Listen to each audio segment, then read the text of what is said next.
या गृहस्थ आश्रम में रहने वाले हो या जंगल में रहने वाले हो, कोई भी जीव हो, इस जगह पर रहने के लिए नहीं आया है।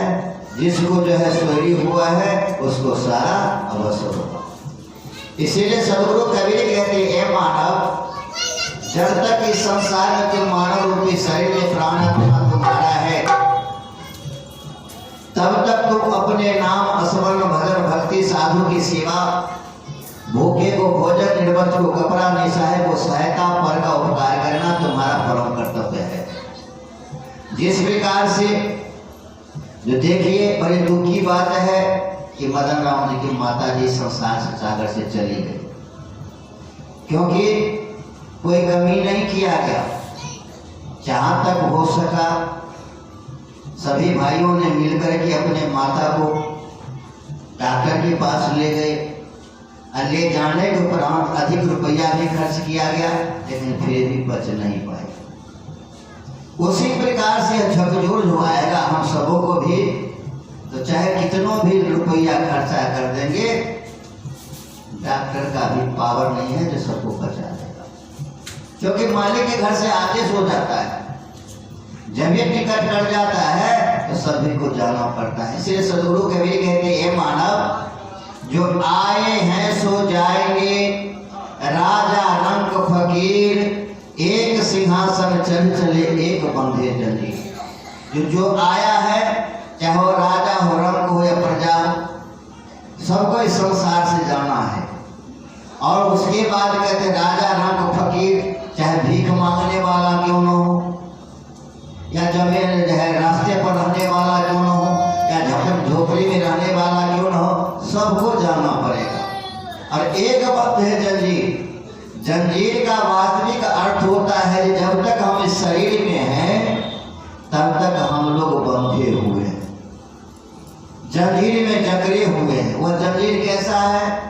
स्वार्थ का जंजीर है, मोह का जंजीर है, लोभ का जंजीर है, बेटा बेटी का जंजीर है, सगा संबंधी का जंजीर है, कुल परिवारों का जंजीर जो है, इसी स्वार्थ में हम लोग जकड़े हुए हैं।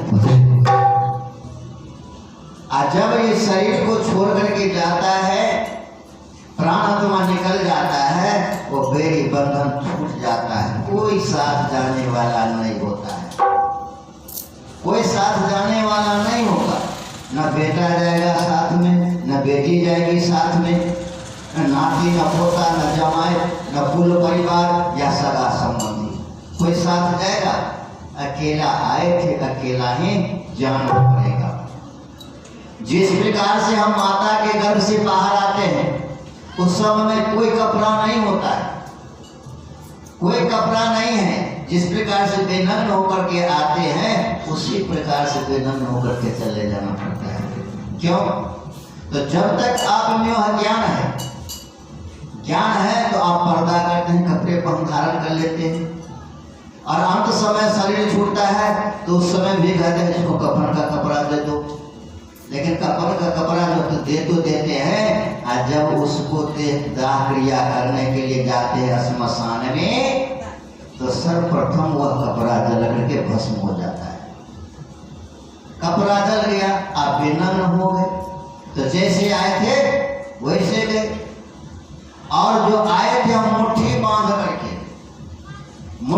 करके आए थे, इसमें ले करके आए थे, और जाने के वक्त में हाथ पसार करके बांधते हुए चले जाते संसार से। इसीलिए सदगुरु कबीर कहते हैं, हे मानव, सावधान सचेत हो जाओ। जब तक तुम रहो तो ऐसे कृति कर्म करो जो इस संसार में, इस समाज में, इस गांव में तुम्हारा प्रशंसा हो, उस नाम की चर्चा हो, वह कृति तुम्हारा अमर हो जाए।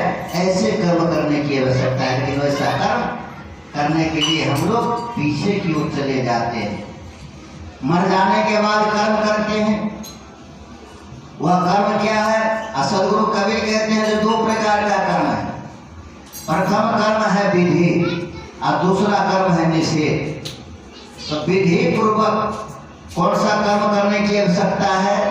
तो विधि पूर्वक कर्म हमको करना है कि मालिक का नाम, परमात्मा का नाम स्मरण करना है, चिंतन करना है, भूखे को भोजन करा देना है, किसी को दुखित नहीं करना है, किसी को बुराई नहीं करना है, किसी को निंदा नहीं करना है, किसी को सताना नहीं है, किसी को धोखे में नहीं डालना है।